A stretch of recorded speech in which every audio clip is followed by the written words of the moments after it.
విషయాలు ప్రాముఖ్యంగా నేను మీతో మాట్లాడి మిమ్మల్ని అందరూ పంపించేస్తాను. జాగ్రత్త వినండి. క్రిస్మస్ అంటే అర్థం ఏంటి?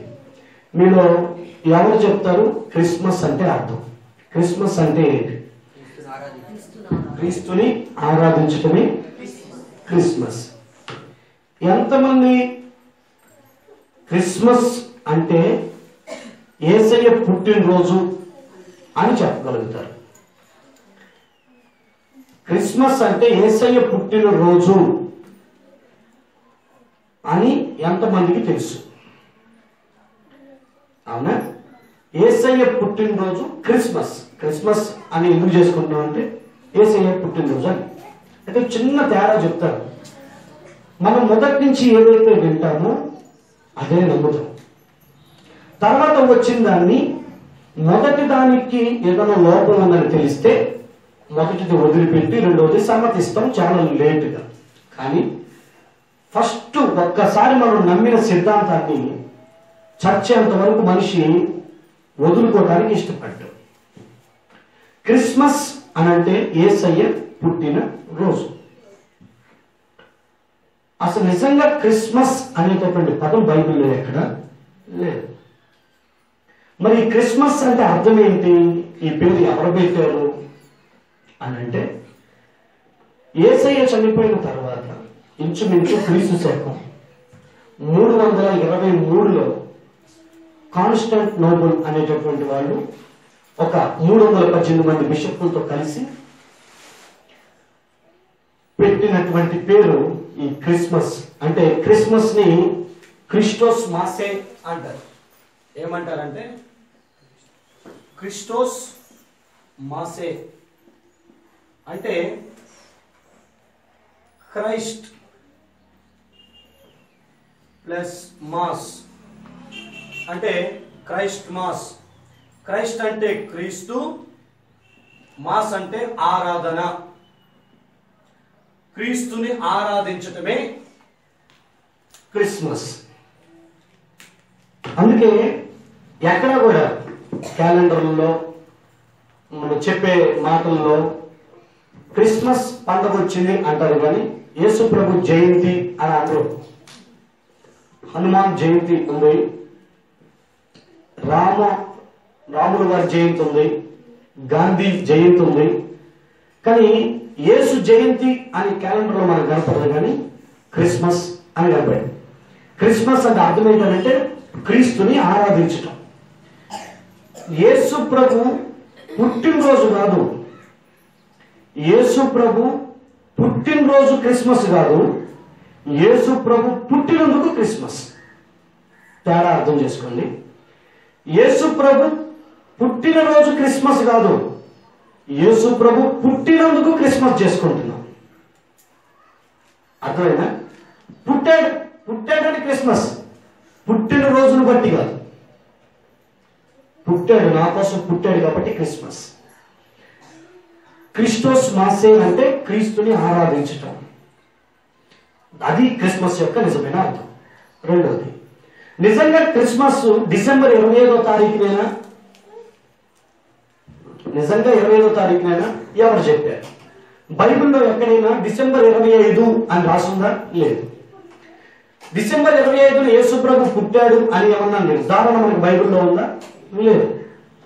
ఎవరైనా మనల్ని అడిగినా ఒకళ్ళు అడగటం తర్వాత పక్కన పెట్టండి. పండగ చేస్తున్నామంటే దాన్ని అన్ని తెలుసుకొని చేయటం మనకు మంచిది. హల్లెలూయా.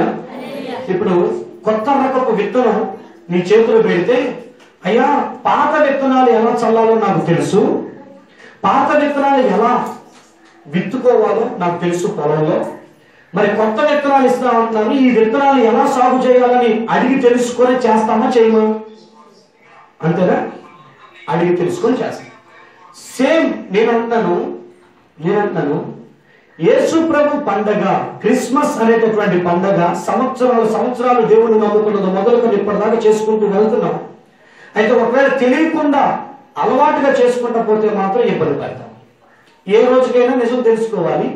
అది ఈ సంవత్సరం తెలుసుకోబోతున్నందుకు దేవుడికి వందనాలు. హల్లెలూయా. తెలుసుకుందాం. క్రిస్మస్ అంటే క్రీస్తుని ఆరాధించు.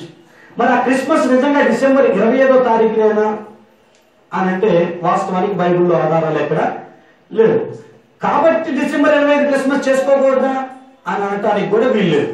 ఎందుకంటే పండితులు డిసెంబర్ 25న క్రీస్తు పుట్టుండొచ్చు అని మనం పండుగ చేసుకోవటానికి కొన్ని కారణాలు ఉన్నాయి. అసలు ఫస్ట్ దీన్ని ప్రతిపాదించింది, దీన్ని అనౌన్స్ చేసింది ఎవరయ్యానంటే రోమా ప్రభుత్వంలో ఉన్నటువంటి మొట్టమొదటి క్రైస్తవ చక్రవర్తి, ఆయన పేరు కాన్స్టాంటినోపుల్. కాన్స్టాంటినోపుల్ అనేటటువంటి ఆయన క్రీస్తు శకం 323లో ఆయన దగ్గర ఉన్నటువంటి చర్చి పాస్టర్స్ అంటే ఆర్సిఎం, రోమన్ క్యాథలిక్ మిషన్ అంటారు, 318 మంది బిషప్ని పిలిపించారు. ఈ 318 మందికి అధిపతిగా అథినేషియస్ అనేటటువంటి ఒక వ్యక్తి ఉండేవాడు. ఆయన ఆధ్వర్యంలో 318 మంది పాస్టర్స్ అంటే బిషప్లు వెళ్ళారు. ఇండియా తరపు నుంచి కూడా కొచ్చి నుంచి ఒక పాస్టర్ గారు, ఒక బిషప్ వెళ్ళినట్లుగా ఆధారాలు ఉన్నాయి. ఆయన పేరు బిషప్ జాన్ అనేటటువంటి బిషప్ గారు ఇండియా నుంచి వెళ్ళారు. ఆ 318 మందిలో కూడా కొచ్చి నుంచి వెళ్ళారు. వీళ్ళందరూ కలిసి రోమ్లో చక్రవర్తి గారు చెప్పిన ఆదేశం మేరకు వెళ్ళారు. ఎక్కడ కూడుకున్నారయ్యా అంటే ఇటలీలోని ఆ మాట నికేయా అనేటటువంటి ప్రాంతం. నికేయా అనే ప్రాంతంలో వీళ్ళందరూ సమావేశమయ్యారు. ఎందుకు సమావేశమయ్యారు? దేవుడిని నమ్ముకున్నాను నేను, నా దేవుడికి ఒక పండగ చేసుకోవటానికి పండగ లేదు. కానీ రోమా ప్రభుత్వం వాళ్ళు కానీ చుట్టుపక్కల దేశాల వాళ్ళు కానీ కొన్ని పండుగలు చేసుకుంటున్నారు వాళ్ళ దేవతలకి, దేవుళ్ళకి. ఎలా పండుగ చేసుకుంటున్నారు? ఇరాన్ సంబంధించినటువంటి వాళ్ళందరికీ ఒక దేవుడు ఉంటారు. ఆ దేవుడి పేరు మిత్ర అని అంటే వెలుగు దేవుడు, వెలుగు దేవత అని అర్థం. వెలుగునిచ్చువాడు మిత్ర, వెలుగునిచ్చేది సూర్యుడు. కాబట్టి మా జీవితాల్లో చీకటిని తొలగించి మా జీవితాల్లోకి వెలుగు నింపగలిగినటువంటి ఉదయభానుడే, సూర్య భగవానుడే మాకు దేవుడు. కాబట్టి మిత్ర అనేటటువంటి ఆ దేవుడి పేరు మీద ఆయన పండగ డిసెంబర్ 25ను చేసేవాళ్ళు ఇరానీయులు. దానికి చాలా దగ్గరలో ఉన్నటువంటి రోమా ప్రభుత్వం వాళ్ళు కూడా ఒక దేవతకి పూజ చేసేవారు. ఆ పేరు శాటర్నియా అంటారు, అంటే శనిదేవుడు అని అర్థం. శనిదేవుడికి వాళ్ళు పూజ చేసేవారు. శాటర్నియా అనేటటువంటి దేవుడికి వాళ్ళు పూజలు చేస్తూ ఉంటారు. వాళ్ళ దేవుడు కనుక వామ పుట్టినరోజు, లేకపోతే ఆ దేవత దేవుడు పుట్టినరోజు డిసెంబర్ 25. సో ఇక్కడ డిసెంబర్ 25, ఇక్కడ డిసెంబర్ 25 వీళ్ళ దేవతల పుట్టినరోజులకి వీళ్ళు చేసుకునే పండగ. అయితే ఈయన దేవుడు నమ్ముకున్నాడు కనుక సూర్యుడు ఎట్లా దేవుడు అవుతాడు? సూర్యుని పుట్టించినోడే కదా దేవుడు, కాబట్టి నేను ఈ దేవుడిని నమ్మను. శని అనేటటువంటిది నాకు దేవుడు ఎట్లా అవుతుంది? అదృష్టమే, భాగ్యమే, దీవెనే నాకు దేవుడు కదా అని నిజదేవుని తెలుసుకున్న శాటర్నియాని గాని సూర్య భగవానుని గాని పూజించకుండా నిజదేవుని తెలుసుకుంటున్నాడు కనుక ఈయన ఆ రోజున ఆ పండగ చేయకుండా ఆపాలి, ఈయన పండగ చేయాలి, ఈయన దేవుడిని నమ్ముకున్నటువంటి ఈ దేవుడి పండగ చేయాలన్న ఉద్దేశంతో డిసెంబర్ 25న క్రిస్మస్ గా చేద్దామని అనౌన్స్ చేశారు. ఇప్పట్లో అమెరికా అగ్రరాజ్యం అయితే అప్పట్లో రోమా ప్రభుత్వమే అగ్రరాజ్యం. రోమా ప్రభుత్వం నుంచి ఏదన్నా ఒక సంకేతం వచ్చిందంటే అందరూ వినాలంతే. ఇప్పుడు నువ్వు పలికే Sunday, Monday, Tuesday, Wednesday, Thursday ఇవన్నీ కూడా రోమా ప్రభుత్వం యొక్క డేట్స్, అంటే వారాలు. జనవరి, ఫిబ్రవరి, మార్చి, ఏప్రిల్ కూడా వాళ్ళు ప్రతిపాదించింది. నా మాట అర్థమవుతుందా? మొదటి దినం, ద్వితీయ దినం, అవునా, తృతీయ దినం, చతుర్థి, పంచమి అంటారు కదా, ఇవి మన తెలుగులో సంబంధించి. కానీ సోమ, మంగళ, బుధ, గురు, శుక్ర, శని ఏమి కదా, వీటిని ఇంగ్లీష్ లో సండే, మండేగా ప్రపంచవ్యాప్తంగా నమ్ముతున్నది. అంటే వాళ్ళు ఆ రోజు ప్రతిపాదించింది అని అర్థం. కాన్స్టాంటినోపుల్ 323లో అందరి మధ్యలో మాట్లాడిన మాట, యేసు ప్రభు యొక్క జన్మదినం సందర్భంగా మనం ఒక పండుగ చేయాలి. ఆ రోజు పుట్టాడని కాదు, ఆయన మన కోసం పుట్టినందుకు ఇది ప్రపంచవ్యాప్తంగా ప్రాచుర్యం. డిసెంబర్ 25 అంటే పెద్ద పండుగ ఆ రోజుల్లో. కాబట్టి ఆ దేవతలకు వాళ్ళు మొక్కకుండా యేసయ్యను మొక్కాలి అని అంటే ఆ రోజు పండుగని ఇది అని చెప్పి అనౌన్స్ చేశారు. దాన్ని ఈ 318 మంది వారి దేశాలకు వెళ్ళినప్పుడు అక్కడ దేవుడు నమ్ముకున్న వాళ్ళకి ప్రకటించారు. ఆ రోజు కూడుకొని ప్రభుని ఆరాధిస్తున్నారు. హల్లెలూయా. అలా పాక్కుంటూ వచ్చింది ఈ డిసెంబర్ 25. ఎవరో చెప్పారు కదా అని చెప్పేసి ఇది నిర్ధారణ అయిందా అంటే అంతటితో ఆగడం. డిసెంబర్ 25ను కొట్టిపారేయటానికి వీలు లేని కొన్ని ఆధారాలు ఉన్నాయి.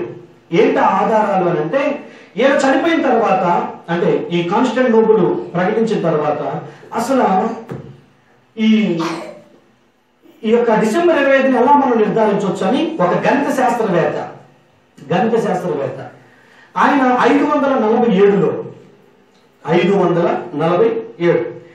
ఈయన గ్రెగోరియన్ అనేటటువంటి వ్యక్తి. ఇప్పుడు మనకు కనిపించేటటువంటి క్యాలెండర్స్ అన్ని కూడా గ్రెగోరియన్ క్యాలెండర్ అంటారు దాన్ని. మొట్టమొదటి క్యాలెండర్ అంటే ఇంగ్లీష్ లో అట్లా వచ్చింది గ్రెగోరియన్ క్యాలెండర్. ఈ గణిత శాస్త్రవేత్త క్యాలెండర్ తయారు చేయాలనుకున్నాడు, కాలాలను నిర్దేశిద్దామని అనుకున్నాడు. ఎలా చేయాలి? ఇప్పుడు ఏమనుకున్నాడు, ఇప్పుడు సుకుమార్ నువ్వు ఎప్పుడు పుట్టావో తెలుసా? ఏ రోజు పుట్టావో తెలుసా? అంటే ఏ తారీఖున పుట్టావో తెలుసా? తెలియదు. మిమ్మల్ని అడిగితే ఏం చెప్పిందో తెలుసా? అదేరా మన తాండ పెద్ద మంది చచ్చిపోయిన 2 రోజులకు పుట్టావు అంటే. అవునా?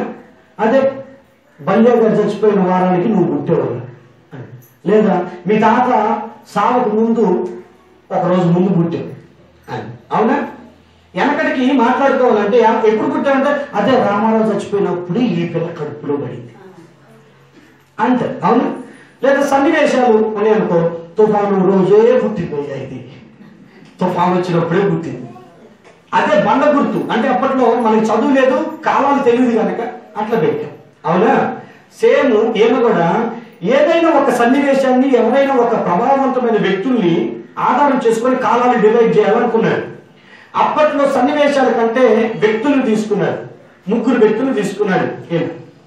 ఈ గ్రెగోరియన్ అని ఆయన 3 వ్యక్తుల్ని. ఎవరా 3 వ్యక్తులు అంటే, ఫస్ట్ అలెగ్జాండర్, రెండోది జూలియస్ సీజర్, మూడోది యేసుక్రీస్తు. ఈ అలెగ్జాండర్, జూలియస్ సీజర్ అనే వాళ్ళిద్దరు చక్రవర్తులు, రాజులు, రాజ్యాన్ని పరిపాలించిన వాళ్ళు. యేసుక్రీస్తు ఈయన కూడా రాజులకు రాజే. వీళ్ళ 3 జీవితాన్ని తీసుకొని చూస్తే వీళ్ళ ఇద్దరేమో అంటే జూలియస్ సీజర్ నెక్స్ట్ అలెగ్జాండర్ ఏమో మనుషులు చంపి పేరు తెచ్చుకుంటే, యేసు ప్రభు మాత్రం మనుషుల కోసం చనిపోయి పేరు తెచ్చుకున్నాడు. ఇది తేడా. నా మాట అర్థమవుతుందా? మనుషులు చంపి పేరు తెచ్చుకున్న వాళ్ళ యొక్క సౌండ్ బాగుందా? మనుషుల కోసం చనిపోయి పేరు తెచ్చుకున్న ఆయన సౌండ్ బాగుందా? కదా. మనుషుల కోసం ఏదైనా చేసి పేరు తెచ్చుకున్న వ్యక్తి ఈయన లైఫ్ లో పాపం అనేది లేదు. ఈయన లైఫ్ లో వికృతమైనటువంటి చరిత్ర దగ్గర లేదు. సుచరిత్రతో ఈయన జీవితంలో ఉంది.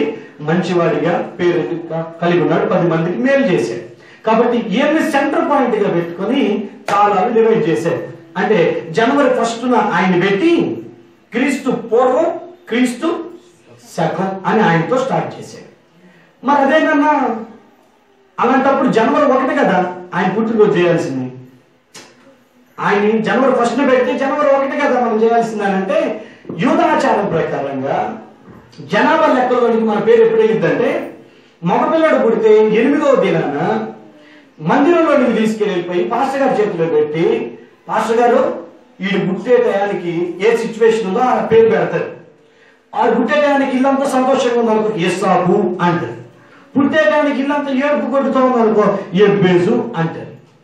ఆ కాలంలో నెలలో దొరికాడనుకో మోషే అంటారు. అర్థమైందా? సొత్తానికి నక్షత్రాలు అనుకో ఎస్తేరు అంటారు. అర్థమవుతుందా? అంటే పరిస్థితిని బట్టి పేర్లు పెట్టేవాడు.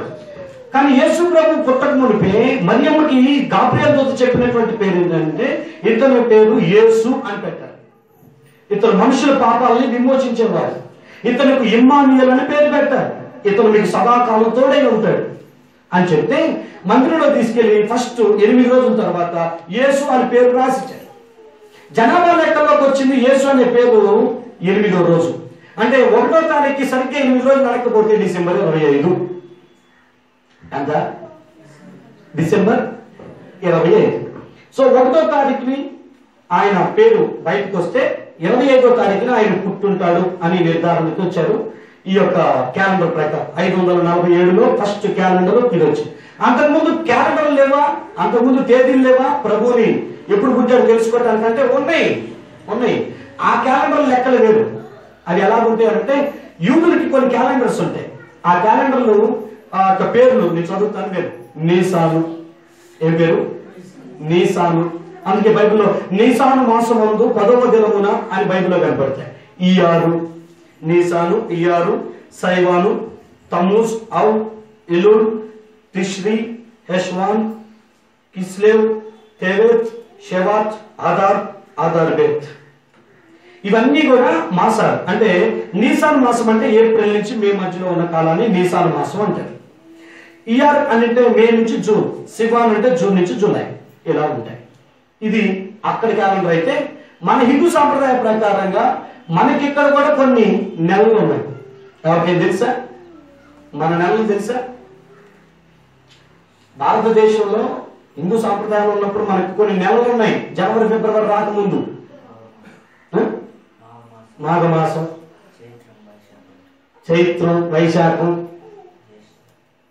మన మాసాలు తెలియదు కానీ ఆషాఢం అంట కదా అక్క. అందుకే బంపర్ ఆఫర్ పెట్టారు. హల్లెలూయా. మాఘమాసం అంట కదా, అందుకని శ్రావణ మాసంలో లగ్గాలు బాగా కుదురుతాయి అంట కదా, అందుకని. హల్లెలూయా. మనకు కూడా కొన్ని మాసాలు ఉన్నాయి. ఏంటవి? చైత్ర మాసం, విశాఖ, జ్యేష్ఠ, ఆషాఢ, శ్రావణ, భాద్రపద, అశ్విని, కార్తీక, మార్గశిర, పౌష, మాఘ, పాల్గొన. ఓకేనా? ఇవి 12 మాసాలు ఉంటాయి. ఈ 12 మాసాలు మనకున్నట్లు యూదులకి అట్లా ఉన్నట్లుగా గ్రెగోరియన్ అనేటువంటి ఆయన కూడా ఆ క్యాలెండర్ కనిపెట్టాడు. ఆ క్యాలెండర్ కి ఎవరిని సెంటర్ ఆఫ్ ద పాయింట్ చేయాలనుకున్నాడంటే యేసు ప్రభు. ఎందుకు అంటే ఆయన 25న పుట్టాడు, 8 రోజుల తర్వాత ఆయన వచ్చాడని జనవరి 1 నుంచి క్యాలెండర్ ని పెట్టి క్రీస్తుకు పూర్వం జరిగిన లెక్కలు, క్రీస్తుకు శకం జరిగిన లెక్కలు అని తేల్చేశారు. ఓకేనా? అర్థమవుతుందా? ఇంతటితో దీన్ని వదిలేయకుండా అసలు నిజంగా 25న పుట్టాడా లేదా? 1607 సంవత్సరంలో కెప్లర్ అనేటటువంటి వ్యక్తి, ఏం పేరు? జోహనెస్ కెప్లర్ అనేటటువంటి ఆయన, ఈయన ఖగోళ శాస్త్రవేత్త. ఈయన అనుకున్నాడు నిజంగా ఆయన ఆ టైంలోనే పుట్టాడా అని పరిశోధన స్టార్ట్ చేశాడు. 3 సంవత్సరాలు పరిశోధించాడు. 1607, 1608, 1609. ఈ 3 సంవత్సరాల్లో ఖగోళ శాస్త్రజ్ఞుడు అంటే ఆకాశంలో, విశ్వంలో, నక్షత్రాల మధ్యలో ఏం జరుగుతుందో తెలుసుకునే వ్యక్తి. ఈయన ఆలోచిస్తా ఉన్నాడు, బైబిల్ చదువుతున్నాడు. ఈయన నిజంగా ఆ టైంలో పుట్టాడంటారా అని చదువుతుందంటే ఆయనకు ఒకటి బ్లింక్ అయింది. ఏంటి? ఆకాశంలో ఒక నక్షత్రం వెలుగుతూ కనిపించింది. ఈయన ఖగోళ శాస్త్రజ్ఞుడు కాబట్టి నక్షత్రం సింక్ అయింది. అంటే అసలు నక్షత్రం అంటే కొత్తగా నక్షత్రం పుట్టడం, ఆల్రెడీ ఉన్న నక్షత్రాలు వెలుగుతూ ఉంటాయి, కొన్ని కాంతిహీనంగా, కొన్ని కాంతివంతంగా. సో మరి ఇది కొత్తగా నుంచి వచ్చింది, ఇంత పెద్ద వెలుగు రావాలంటే కారణం ఏంటి? సైంటిఫికల్ గాని ఆలోచించాడు. ఎప్పుడైనా ఆకాశంలో ఒక వెలుతురు గొప్పగా వస్తుంది అన్ని లైట్ల కంటే, దాని అర్థం కొన్ని గ్రహాలు ఒకేసారి ఒకే సరళ రేఖ మీద వచ్చినప్పుడు ఒకే కాంతి ఎక్కువగా ఉత్పన్నమవుతుంది.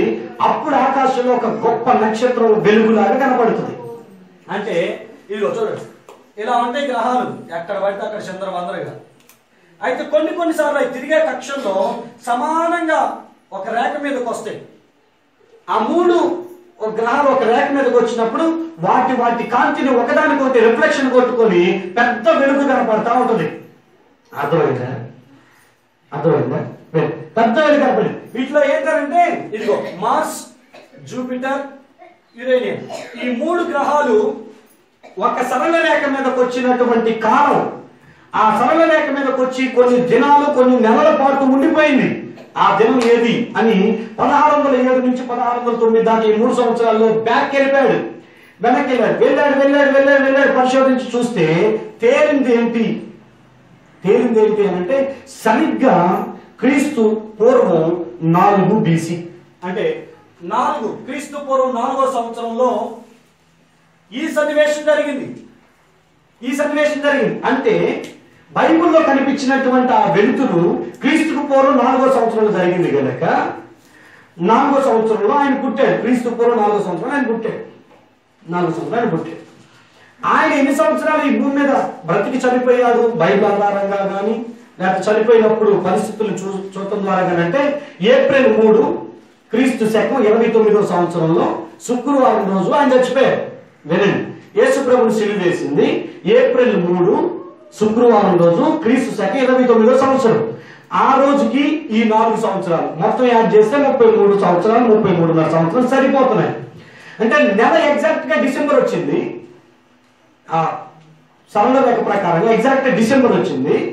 వీళ్ళు డిసెంబర్ 25 చెప్పారు కాబట్టి ఇవి చేసుకోవటంలో తప్పు లేదు.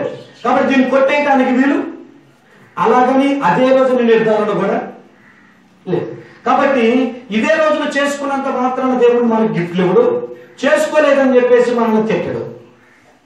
అసలు ఎందుకు చేస్తున్నాము, చెయ్యొచ్చా చేయకూడదా అనేది కూడా కొన్ని విషయాలు తెలుసుకొని మనం ముగించేద్దాం. ఓకేనా? వింటున్నారా? అర్థమైందా? హల్లెలూయా చూద్దాం ఒకసారి. హల్లెలూయా. డిసెంబర్ 25న పండగ చేసుకోవాలి అని అంటే దాని అర్థం యేసు ప్రభు పుట్టిన తేదీ కాదు, పుట్టినందుకు చేస్తున్నాం. పుట్టిన రోజని కాదు, పుట్టినందుకు చేస్తున్నాం. నా కోసం దేవాతి దేవుడు భూమి మీదకి వచ్చి మానవ అవతారంలో ఎత్తాడు కనుక కృతజ్ఞతతో దేవా నా కోసం నువ్వు భూమి మీదకి వచ్చినందుకు నీకు థ్యాంక్స్ అని చెప్తున్నాం, కృతజ్ఞత చెప్తున్నాం. అదే క్రిస్మస్. ఒకవేళ ఈ క్రిస్మస్ చేయొచ్చా చేయకూడదా అని నీరాకొస్తే పండగ అనేది సంతోషాన్ని ఇవ్వాలి, పండగ అనేది సమాధానం ఇవ్వాలి, పండగ అనేది ఆనందాన్ని నింపాలి. అంతేగాని పండగ గొడవలకు కారణం కాకూడదు, పండగ కొట్టుకోవడానికి కారణం కాకూడదు, పండగ ఉన్న సంతోషాన్ని పోగొట్టేదిగా ఉండకూడదు. అలా ఉంటే ఆ పండగ నీకు అవసరం లేదు. ఈ రోజు నెలలో చూడండి, ఇంక వారం ఉంది కదా, ఇప్పుడే స్టార్ట్ అయ్యి ఉంటాయి పండగకి బట్టలు లేదు. హల్లెలూయా. ఇప్పటి నుంచే కనీసం నా మొక్కలకు ఒక్క చీర లేదు, పిల్లలకి బట్టలు లేవు. ఇప్పుడు కూడా నిమ్మక నీరు ఎత్తినట్టు కూర్చుంటున్నాం. మరి నాకు ఎప్పుడు కొనిపిస్తాం? ఇంట్లో గొడవ. ఇప్పటి నుంచి క్రిస్మస్ రోజు గొడవ. ఏంటా గొడవ అని అంటే బట్టలు లేవు. హల్లెలూయా. క్రిస్మస్ అంటే ఏంటంటే ఆరాధిస్తాం. ఇప్పుడు గొడవ అంటే దేనికోసం అంటే క్రిస్మస్ వచ్చిందంటే ఇంట్లో గొడవ, ఇంట్లో భయం మొగలే. అప్పో సప్పో తీసుకొచ్చైనా సరే ముందు బట్టలు కొనాలా, చీర కొనాలి, లేకపోతే చచ్చిపోతాం. మొగలు నేను అంటున్నాను మీకు దండం పెడతా, అసలే డబ్బులు షార్టేజ్ ఉంది. హల్లెలూయా. పైసలు బయటికి వెళ్ళట్లా, అసలే మొగల దగ్గర పైసలు లేవు. మరి భర్తలు ఆ విధంగా బిండేశారనుకో ఏముండదు వాళ్ళ దగ్గర.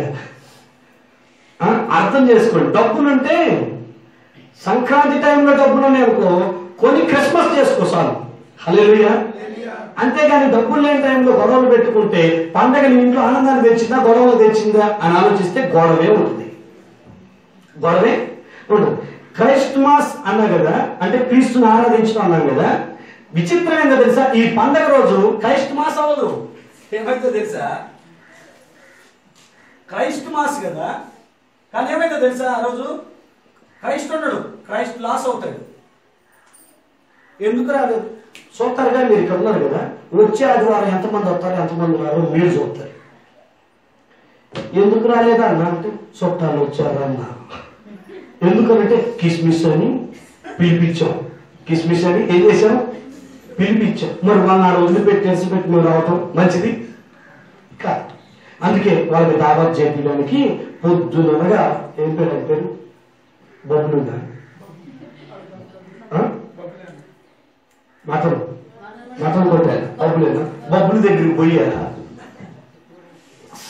సరిగా గంట నుంచో పెట్టి 10 అయింది ఇంటికి వచ్చేసరికి. ఉడకబెట్టి వండేసరికి 12 అయింది. అప్పటికే మీరు ఆమె అందరు అట్నుంచే పోయారు. హల్లెలూయా. మళ్ళీ వస్తే ఆడ బాధని అట్నుంచే వెళ్ళిపోయారు. మతం దగ్గర లేట్ అయిందని రాల. మనోడు చెప్పే సమాధానం ఇంకెందుకు రాలేదు, అందరికి కొన్నాం కానీ చిన్నోడికి దొరకల, అందుకని ఈ రోజు పోయా తెచ్చుకోవడానికి. ఏంటది? అంగి. హల్లెలూయా. కారణం ఎలా ఉంటుంది తెలుసా, అంటే ఈ క్రిస్మస్ దేవుణ్ణి ఆరాధించడానికి కారణం అవ్వాలి కానీ దేవుణ్ణి పోగొట్టుకోవడానికి కారణం అవ్వకూడదు. ఈ రోజు జరిగేటటువంటి క్రిస్మస్ రోజు జరిగేటటువంటి పాపం ఇక వేరే రోజుల్లో క్రైస్తవులలో ఎక్కువగా జరగదు. ఈ టైంలో సాతాను గారు విజృంభిస్తాడు. ఎందుకంటే నీకు బలహీనమైన మనస్సాక్షి, పెద్దగా ఆలోచించే మనస్తత్వం నీకు లేదు. భారీగా భర్తగా ఎవడో వచ్చి అంటాడు, ఏరా మరి మీ పండగ దగ్గర మరి దావా తేదురా అని. బరాబరెత్తా అంటాడు. బరాబరెత్తా మరి ఎప్పుడు తెల్లయ్యానా మరి అదన్నా పెద్దదే ఎత్తా అంటాడు. హల్లెలూయా. వాళ్ళెవరినో సంతోషపెట్టడానికి పవిత్రమైనటువంటి పండుగ రోజున తాగి తందనాలు అర్థం కరెక్టా? అలా చేసుకోవచ్చా మనం ఈ పండుగని? తాగటానికి ప్రేయర్ మాని మరి 10 మందికి భోజనాలు పెట్టడానికి. భోజనాలు పెట్టు, దాని టైం ఉంది కదా, 1 గంటకి కదా తినేది, 2 కదా తినేది. వచ్చిన వాళ్ళు ఉంటారు కదా, వాళ్ళ కోసం వండి పెట్టావు కదా. ప్రేయర్కి వచ్చి దేవుణ్ణి ఆరాధించి మొదటగా నువ్వు సంతోషపడు, ఆ సంతోషానికి తర్వాత నీ బంధువుల దగ్గర తీసుకుని వెళ్ళు. హల్లెలూయా. నా మాట అర్థమవుతుందా? మనం చేసే పని ఇది. సో తాగే కాడికి ఈ పండగ మన జీవితంలో రాకపోవడమే మంచిది. బట్టల గురించి గొడవలు పెట్టుకొని పుట్టింటికి వెళ్ళిపోయే కాడికి అసలు ఈ పండగ నీ కుటుంబంలోనికి రాకపోవడమే మంచిది. చిన్నదానికి పెద్దదానికి భర్త దగ్గర ఉన్నాయో లేదో, భార్య దగ్గర ఉన్నాయో లేదో ఆలోచించుకోకుండా గొడవలు పెట్టుకునేటటువంటి మనస్తత్వం నీకున్నప్పుడు ఇలాంటి పండగలు నీ జీవితంలో రాకపోవడమే మంచిది. పండగని 24వ తారీఖుని ఎగిరి తాగి చిందులేసి 50 బుద్ధి కాలుషి ఇరిగి సచ్చే కాడికి ఈ పండగ నీకు రాకపోవడమే మంచిది. హల్లెలూయా. నా ప్రియమైన బిడ్డ, పండగ ఇలా చేయకూడదు, ఇలాంటి చేసేటట్లయితే ఈ పండగ చేయొద్దు. మరి ఏం చేయాలంటే పండగ రోజున దేవువా నువ్వు నా కోసం పుట్టినందుకు నీకు వందనాలని చెప్పడానికి చేసుకో. ప్రజలందరి కోసం కూడా ఆయన పుట్టాడు కనుక వాళ్ళ కోసం కూడా, వాళ్ళకి చెప్పడం కోసం కూడా ఈ పండుగ చేసుకో. అంటే నీ కోసం కూడా యేసు ప్రభు పుట్టాడు అని బైబిల్ చెప్తుంది. ఇది మహా సంతోషకరమైనటువంటి శుభవర్తమానం, ప్రజలందరికీ కలగబోవు మహా సంతోషం. మీకు విషయం చెప్పనా? ఒకరి సంతోషం అదే టైంలో మరొకరికి సంతోషం కాకపోవచ్చు. అవునా? సర్పంచ్ సునీత గెలిచిందనుకో, ఆమెకు సంతోషం, నాకేం సంతోషం? అందునా నువ్వు ఈరోజు నీకు దందాలో 1000 రూపాయలు వచ్చినావు, నీకు సంతోషం, నాకేం సంతోషం అది? అంతేనా? పింఛన్ వచ్చింది అనుకో అక్క, 2 నెలలు అయింది రాక, తెలిసి పాపం చెప్తున్నారు, 2 నెలలు అయింది పింఛన్ రాక, చెప్పరు. నెల అవుతుందా? పింఛన్ దాకా నెల అవుతుంది. 22వ తారీఖుని ఎత్తున్నారు అన్నట్టు మన మొఖాల్లో బల్బులు పట్టలు వెలుగుతాయి. ఎందుకో తెలుసా? వస్తున్నాయి పండక్కి సరిపోతుంది. హల్లెలూయా. నేనంటాను నీకు పింఛన్ వస్తే నీకు సంతోషం, పింఛన్ రానుడికి సంతోషం. కానీ విచిత్రం ఏంటో తెలుసా? ప్రజలందరికీ కలగబోయే సంతోషం అంటే ఏంటది? రక్షకుడు వాళ్ళ కోసం పుట్టబోతున్నాడు. ఇది పలానా కులం పలానా మతం వాళ్ళ కోసం కాదు, భూమి మీద పుట్టిన ప్రతి మనిషి కోసం యేసయ్య పుట్టాడు కనుక ఇది ప్రజలందరికీ కలగబోయేటటువంటి సంతోషకరమైన వార్త. కాబట్టి మనం సంతోషపడటమే కాక మన ఇంటి చుట్టుపక్కల ఉన్న 10 మందిని ఇంటికి పిలిపించి వాళ్ళకి వీలుంటే భోజనం పెట్టి స్వీట్ తాగిపించి తినిపించి పంపించాలి. ఆ పంపించేది తినిపించడానికి తాగిపించడానికి కాక వాళ్ళ కోసం కూడా ప్రభు వచ్చాడని చెప్పి తినిపించి పంపించడానికి పిలవాలి. హల్లెలూయా. ఇంటికి పిలిపించావు, ఇప్పటికే క్రిస్మస్ రోజున 10 మందికి భోజనాలు పెడుతున్నావు, నువ్వు ఏ కాడికి ఉప్పు తగ్గిందా మొక్క ఉడికిందా అని అడుగుతావే తప్ప ఈ పండుగ ఎందుకో తెలుసా? యేసుప్రభు దేవుడు పాపం చేసే ప్రతి మనిషి కోసం వచ్చాడు. ఆయన కన్యకను పుట్టాడు. ఆయన పుట్టి 33 సంవత్సరాలు పెరిగి నీ కోసం నా కోసం ప్రాణం పెట్టాడు. ఆయన పెట్టిన ప్రాణ భిక్షే ఈ రోజు మన బ్రతుకు. ఆయన కార్చిన రక్తం వల్లే మనకి పరలోకం. ఆ విషయం నీతో కూడా చెప్తున్నా, విను, నీ లోబడు, నువ్వు కూడా దేవుడు నమ్ముకో, మంచిది అని వాళ్ళ నోట్లో స్పూన్ పెట్టి పంపించి వాళ్ళ చేతులు ఆల్రెడీ స్పూన్ పెట్టి స్వీట్ ఇచ్చావు కాబట్టి వెళ్తారు. ఎందుకంటే వేరు పెడతా కాబట్టి తినేదాకైనా నువ్వు చెప్పింది గీనాలి. హల్లెలూయా. అంటే వాళ్ళు ఏదో ఫోర్స్ చేస్తున్నట్టుగా సందర్భాన్ని ఉపయోగించుకో అంటున్నా నేను. హల్లెలూయా. సరే, నువ్వు చేయాల్సింది నువ్వు సంతోషపడాలి, ప్రజలందరికీ ఆ విషయాన్ని చెప్తూ సంతోషపడాలి. అలా అయితే ఈ క్రిస్మస్ చేసుకో. ఒకవేళ తాగటానికి చిందులేయటానికి ఇంట్లో బట్టల కోసం సున్నాల కోసం గొడవలు పెట్టుకోవడానికి అయితే ఈ పండగ నువ్వు చేసుకోవాల్సిన అవసరమే లేదు. పండగ అంటే ఇది కాదు. పండగ అంటే ఆ రోజంతా ప్రభువుని ఆనందించటం, ప్రభుకి స్తోత్రం చెల్లించుకోవటం, ఆయన మన కోసం వచ్చినందుకు వందనాలు చెల్లించడం కోసం ఈ పండుగ చేసుకోవాలి. మరి ఈ రోజుల్లో ఎలా చేస్తున్నారు పండగ అని అంటే, ఈ క్రిస్మస్ పండుగ అంటే ఫస్ట్ మనకు గుర్తొచ్చేది క్రిస్మస్ తాత. ఎవరు క్రిస్మస్ తాత. క్రిస్మస్ పండుగ రోజున యేసు ప్రభు ఫోటోనే కనపడదేమో కానీ క్రిస్మస్ తాత కనపడినటువంటి ప్రోగ్రాం ఉండదు, కనపడినటువంటి చర్చిలు ఉండవు. ముందు అక్కడ కూర్చోబెడతారు క్రిస్మస్ తాత. అసలు ఈ క్రిస్మస్ తాత బైబిల్ ఎక్కడ లేడు. ఇదో విషయం. ఈయనకి యేసు ప్రభు జన్మానికి సంబంధమే లేదు. అసలు ఈయన ఎప్పుడో అంటే యేసు ప్రభు పుట్టి చనిపోయిన తర్వాత 4వ శతాబ్దంలో పుట్టిన వ్యక్తి. ఈయన పేరు ఏంటంటే సెయింట్ నికోలస్. ఏం పేరు? ఈయన 4వ శతాబ్దం ఆయన సెయింట్ నికోలస్. ఈయన ఒక గొప్ప ధనవంతుడు. నేనేం చేశానంటే ఇదిగో క్రిస్మస్ అంటే ఇచ్చుట అని అన్నాడు. క్రిస్మస్ అంటే తండ్రి కుమారుని ఇచ్చాడు, కుమారుడు ప్రాణాన్ని ఇచ్చాడు. ఇదిగో జ్ఞానుడు కానుకను ఇచ్చి కాబట్టి నేను కూడా ఏదైనా ఇస్తా అని అనుకోని చుట్టుపక్కల ఉన్న వాళ్ళకి బొమ్మలు గిఫ్ట్గా ఇచ్చేవారు. పెద్దోళ్ళు అయితే ఎక్కువ అడుగుతారు కాబట్టి చిన్నపిల్లల దగ్గరికి వెళ్ళిపోయి గిఫ్ట్లు ఇచ్చేవారు. ఆయన చచ్చేంత వరకు చిన్నపిల్లలకి గిఫ్ట్లు పంచుకుంటూ చాక్లెట్లు ఇస్తూ హ్యాపీ క్రిస్మస్ అని చెప్పుకుంటూ వెళ్ళాడు. ఆయన చచ్చిపోయిన తర్వాత అది చూసి మంచిగా ఉందని పబ్లిక్ గమనించి వాళ్ళు కూడా పంచడం స్టార్ట్ చేశారు. అక్కడెక్కడో పంచింది అలా అలా అలా అలా అలా పాక్కుంటూ ఇదిగో నీ దాకా నా దాకా వచ్చి ఇప్పుడు క్రిస్మస్ తాత అంటే తెలియని లేకుండా అయిపోయింది. ఇప్పుడు మీరు వెళ్ళండి అట్లా నిజామాబాద్ వెళ్ళండి, షాపుల్లో ఏముంటాయి? స్టారు, చెట్టు, క్రిస్మస్ తాత. అవునా?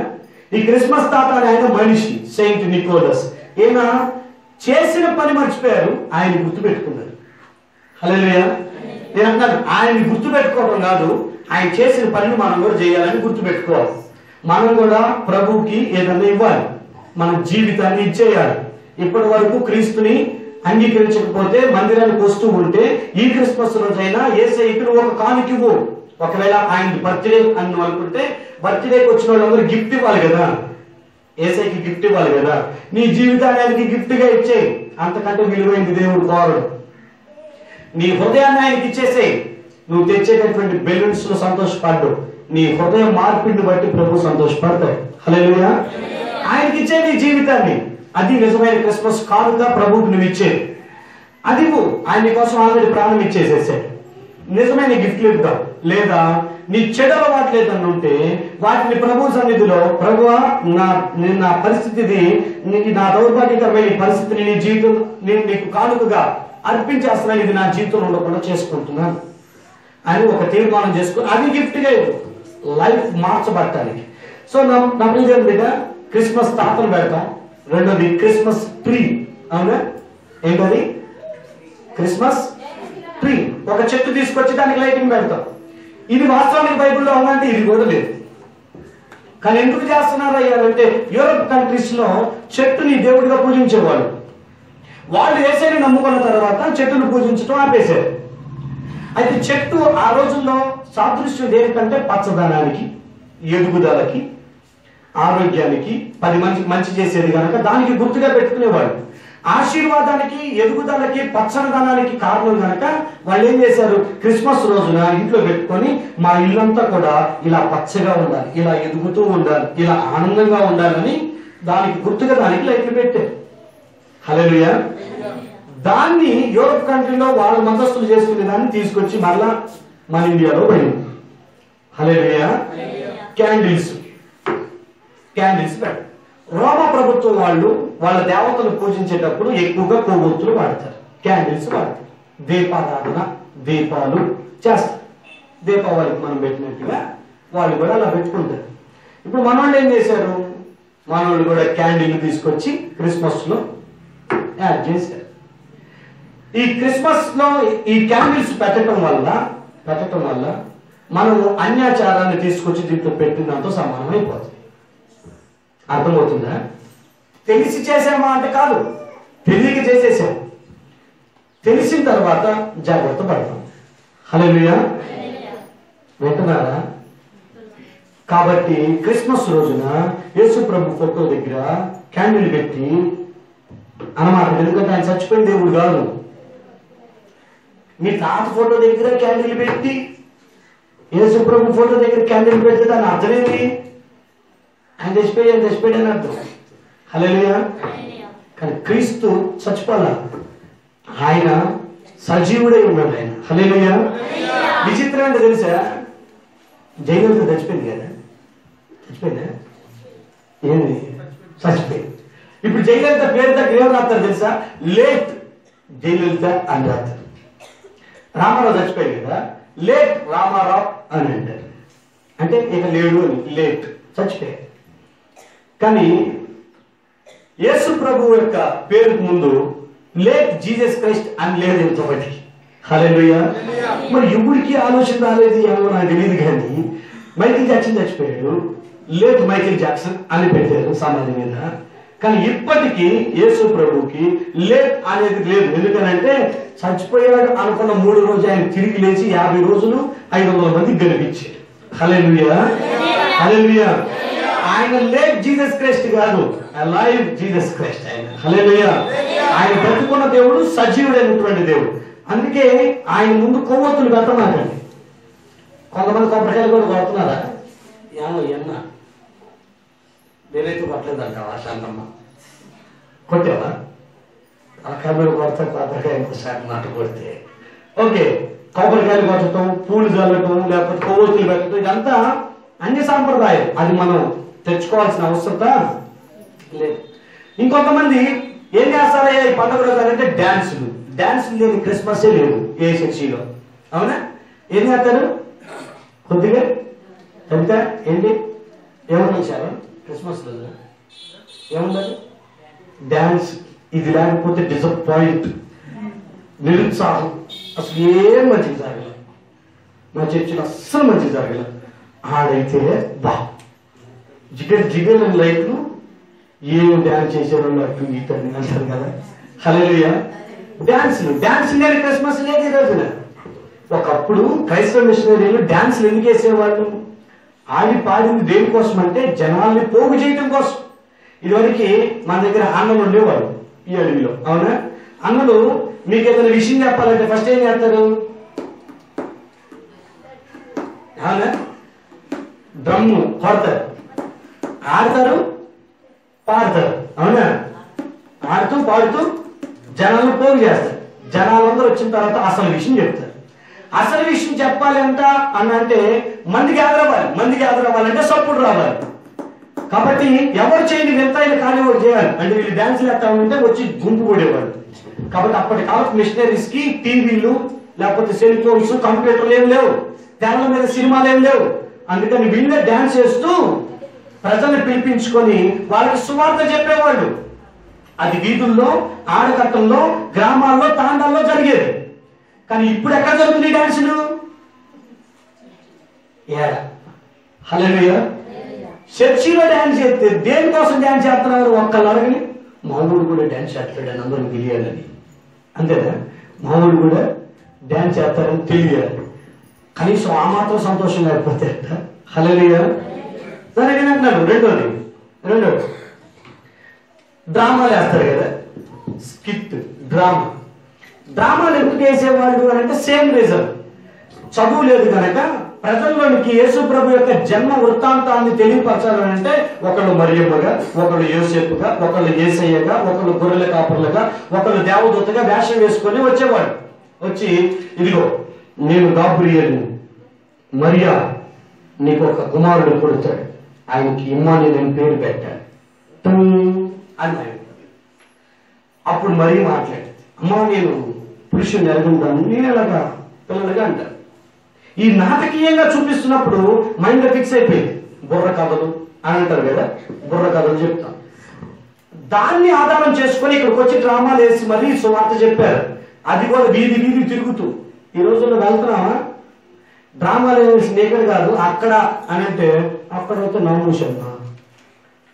ఇక్కడ చేయమంటే చేద్దాం, ఒకవేళ అవకాశం అయిపోతే ఇక తిట్టుకుంటాం తప్ప ఇక సమాజంలో చేయమంటే మాత్రం ఎంత సిగ్గుపడతామో మనం. యేసుప్రభుని ప్రకటించాల్సింది 4 గోడల మధ్య చర్చిలో ఆల్రెడీ దేవుడిని నమ్ముకొని యేసుప్రభు గురించి తెలిసిన వాళ్ళకి కాదు, యేసయ్య అనే పేరే విన్నటువంటి వాళ్ళకి, యేసుప్రభు గురించినటువంటి పరిచయం లేని వాళ్ళకి డ్రామాలు అవసరమైతే ఎన్ని ఫీట్లను చేయను, ఎలాంటి పనులను చేయి, కానీ యేసయ్యని పరిచయం చేయటం కోసం. హల్లెలూయా, హల్లెలూయా. ఇప్పుడు జరుగుతున్నటువంటి క్రైస్తవ ఆడంబరాలకి అంటే క్రిస్మస్ ఆడంబరాలకి బైబిల్లో మనం చేయాల్సినటువంటి దానికి స్పందన లేదు నా ప్రియుడు. దయచేసి నేను అంటున్నాను, కోరుకోవద్దు, మన పిల్లలు లేచి డాన్స్లు వేస్తా ఉండాలి, మనం చూడాలని. వయసుకు వచ్చినటువంటి ఆడపిల్లల విషయంలో వాళ్ళు ఎగురుతా ఉంటే మనం చూడటం అంత మంచిది కాదు, అంత మంచిది. ఇప్పుడు నా కడుపును పుట్టినటువంటి పిల్లలే ఉన్నారు, వాళ్ళు నిలబడి అందరి ముందు ఆట బొమ్మలాగా ఎగురుతుంటే 10 మంది చూస్తున్నారు అని తెలిస్తే నేను ఎగరనిస్తానా? అలాంటప్పుడు చర్చికి వచ్చినటువంటి పిల్లల్ని ఎగరమని బుద్ధుంటే నేను చెప్తానా? చెప్పను.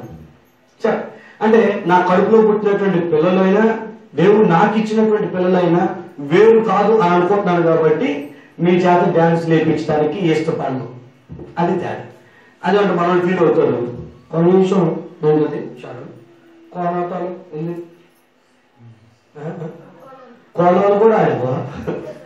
ఇది ఒక్కటన్నా ఆడి హల్లెలూయా హల్లెలూయా. నేను అంటున్నాను, ఏం చేయాల్సిన అవసరం లేదు. యేసు ప్రభు గురించి చెప్పాలని ఆశంగా చక్కగా వెళ్దాం, తెలియని ప్రాంతాలకు వెళ్దాం, ఆ ప్రాంతాలకు వెళ్ళిపోయి పాడుతూ మనం సువార్తను ప్రకటన చేద్దాం. ఒక దగ్గర ఆగుదాం, నుంచుందాం, అందరికి సువార్త చెప్పేసి వద్దాం. అది మంచి పద్ధతి. యేసయ్య గురించి మనం తెలుసుకొని సంతోషపడాలి, ఎదుటోడికి తెలిసేటట్లుగా ఆయన జన్మాల గురించి తెలియపరచాలి. ఇదే క్రిస్మస్ చేసుకునే పద్ధతి. హల్లెలూయా హల్లెలూయా. అందుకే ఈసారి సిరిపూర్లో క్యారల్స్ కట్ చేసేసి, సిరిపూర్లో క్యారల్స్ చేయండి. అసలు క్యారల్స్ అంటే ఏం తెలుసా? ఈ క్యారల్స్ అనేటటువంటి మాట చార్లెస్ డిక్సన్ అనేటటువంటి వ్యక్తి ఒక పాటలు రాసే, ఆయన ఒక పాట రాశాడు, సంతోషంతో పాడదగిన పాట అని అర్థం అన్నట్టు. ఈ చార్లెస్ డిక్సన్ అనేటువంటి ఒక క్రిస్మస్ పాట రాశాడు. ఈ క్రిస్మస్ పాట సంతోషంగా ఉంటుంది కనుక ఈ సంతోషకరమైన పాట వీధుల్లోకి వెళ్ళి పాడేవాడు. అది క్యారల్ సాంగ్ అనేవాడు. ఇప్పుడు మనకి ఏమి అర్థమైందంటే క్యారల్స్ అనేది ఖచ్చితంగా చేయాలి అని ఒకటి మైండ్ ఫిక్స్ అయిపోయింది. ఏది కూడా కారణం లేకుండా జరగలేదు అప్పట్లో. ఇప్పట్లో ఏ కారణం తెలియకపోయినా చేసుకుంటూ పోతున్నాం అంతే. హల్లెలూయా. మీకు ఒక చిన్న కథ చెప్తా. ఒక పాస్టర్ గారు చెప్పారు, విన్నాను. రాత్రి అంతా పిచ్చగా నవ్వుకున్నాను అది వింటున్నప్పుడు. ఏంటనంటే ఎట్లాగే ఒక ఛాయ్ అమ్మేటటువంటి ఒక అబ్బాయి ఉన్నాడంటే రైల్వే స్టేషన్ లో ఛాయ్ అమ్ముకుంటా ఉంటాడండి. ఎక్కడ? సాయవా ఎక్కడ? మహిమక్క రైల్వే స్టేషన్ లో ఛాయ్ అమ్ముకునే ఆయన ఒక ఆయన ఉన్నాడండి. ఎక్కడ అమ్ముతాడు ఛాయ్? ఛాయ్ అంటారు కదా. మీరు ఆంధ్రలోకి వెళ్ళి ఛాయ్ అన్నారు అనుకో తిడతారు మనం, ఎందుకంటే కుక్కర్లే ఛాయ్ అంటారు, ఛాయ్ అంటారు. ఇక్కడేమో హరి అంటారు కదా, ఆడ ఛాయ్ అంటారు. ఆడ ఛాయ్ అని నువ్వు విన్నావు అనుకో, టీ ఎత్తున్నారు అనుకుంటావు నువ్వు. హల్లెలూయా. ఛాయ్ అమ్ముకుంటాం నేనంతా రైల్వే స్టేషన్ లో. అర్ధరాత్రి ఎక్కువ బేరం అవుతుంది, నిద్రకి ఎక్కువ తాగుతారు కదా, అర్ధరాత్రి ఎక్కువ బేరం అవుతుంది. వీడి గబ్బ వెళ్ళిపోయి రైలు ఆగితే రైలు పక్కన ఛాయ్ అనుకుంటూ పోతాడు. ఒక్కడు పిలవాల ఛాయ్ కోసం. వెళ్ళాడు మొత్తానికి ఒకడు మాత్రం ఒక ఛాయ్ రా అన్నాడు. ఛాయ్ తాగాడు, తాగుతున్నాడు. ఏం సార్ ఇంత పెద్ద ముందు రైలు, ఒక్కడంటే ఒక్కడు ఛాయ్ పోలేదు ఏం సార్ అన్నాడు. ఈ తాగుతాడు పొరపోయి ఏ రైల్లో అమ్మేవరా అన్నాడు. అదే సార్ మీరు వచ్చే రైల్లోనే అమ్మాను సార్ అన్నాడు. మరి ఇది గూడ్స్ రా అన్నాడు. అంతే, ఇది గూడ్స్ అన్నాడు. అంట గూడ్స్ ఎవరంటే వాడికి ఇది గూడ్సా ప్యాసింజర్ రైలు అనేది లేదు. వాడికి అలవాటు ప్రకారం అమ్ముకుంటూ పోతున్నాడు అంతే. ఛాయ్ అని అరుచుకుంటూ పోవడానికి నోరు నొప్పి తప్ప అంటాడా? ఎవడో ఉంటాడా? హల్లెలూయా. మన క్రిస్మస్ కూడా ఎప్పుడుంటారంటే అలవాటు ప్రకారం క్రిస్మస్ చేసుకుంటూ పోతాం. కానీ ప్రభు మహాకృప ఈ సంవత్సరం దేవుడు ఒక ఉద్దేశపూర్వకమైనటువంటి క్రిస్మస్ ని నీ ద్వారా నా ద్వారా ఆయన చేయించును గాక. హల్లెలూయా హల్లెలూయా. ఆడంబరాలే గాక మనం ఖచ్చితంగా ఆనందిస్తూ ఈ క్రిస్మస్ చేయడానికి మనం ఇష్టపడదాం. అనేకులకి క్రిస్మస్ సందేశాన్ని పంచుదాం.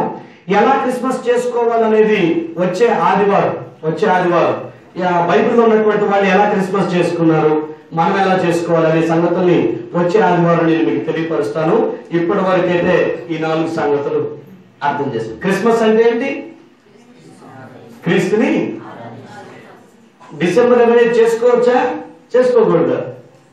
చేసుకున్నా పోయేది లేదు, చేసుకోకపోయినంత మాత్రం వచ్చేది లేదు. కాబట్టి చేసుకునేది ఎందుకు చేస్తున్నాము, ఎలా చేస్తున్నామని తెలుసుకోవాలి. ఈ పై ఆడంబరాల కంటే, డెకరేషన్ వాటి కంటే మనము లేని వాళ్ళకి, ఇప్పుడు క్రిస్మస్ అంటే ప్రతి చర్చిలో ఒక మంచి డెకరేషన్ ఉంటుంది, మన చర్చిలో తప్ప. నా ఉద్దేశం ఏంటంటే ఈ డెకరేషన్ పెట్టే ఖర్చు ఏదో మనం ఇంకొక పనికి ఉపయోగిస్తే బాగుంటుంది కదా, ఏ రోజుకైనా దుమ్ము పట్టిపోయేది ఇది, కానీ మంచి పనికి ఉపయోగిద్దామని. ఈ సంవత్సరం నేను మీతో చెప్పింది ఏంటంటే తలా కొంత అమౌంట్ వేసుకునండి, మీరు ఇచ్చే అమౌంట్ లో కొన్ని దుప్పట్లు కొందాము, బస్ స్టాండ్కి వెళ్దాము, గంజిలోకి వెళ్దాము, నిజామాబాద్కి వెళ్దాం, నిజామాబాద్ గవర్నమెంట్ హాస్పిటల్కి వెళ్దాం, బస్ స్టాండ్ రైల్వే స్టేషన్ దగ్గరికి వెళ్దాము, అందరం ఒక 2-3 ఆటోల మీద వెళ్ళిపోయి అక్కడ నిరాశ్రయంగా బ్రతుకుతున్న వారికి చేతిలో ఒక దుప్పటా పెట్టి వాళ్ళకి ఒక స్వీట్ ఇచ్చి ఒక ముగ్గురు ఆ వ్యక్తి దగ్గర నుంచొని యేసయ్య అతని కోసం వచ్చాడన్న విషయాన్ని చెప్పి హ్యాపీ క్రిస్మస్ చెప్పి వచ్చేస్తే దానికి మించిన గొప్ప క్రిస్మస్ మనం మరలా జీవితంలో చేసుకోలేమేమో. హల్లెలూయా. తెలియని వారికి చెప్పాలి, ఎవరు చేరుకోలేని వాళ్ళకి చెప్పాలి. కానీ మన క్రిస్మస్ ఎక్కడ తెలుసా? ఆల్రెడీ నువ్వు నమ్ముకున్నావు దేవుణ్ణి, నమ్ముకున్నా మీ ఇంటికి తలుపు కొడతా, రాజా తలుపుది 12 గంటలకి తలుపుది అంటే హ్యాపీ క్రిస్మస్. ఆల్రెడీ దేవుడు నమ్ముకున్న వాళ్ళకి హ్యాపీ క్రిస్మస్ చెప్పాల్సిన అవసరం లేదు. తెలియనటువంటి వాళ్ళకి క్రిస్మస్ సందేశాన్ని అందించడానికి ప్రయత్నం చేద్దాం. ఈ సంవత్సరం అర్థవంతంగా ఈ క్రిస్మస్ పండుగ జరుగును గాక. ప్రార్థన చేసుకుందాం. మోకరించండి, కళ్ళు మూసుకునండి. ప్రార్థన చేసుకున్నాం.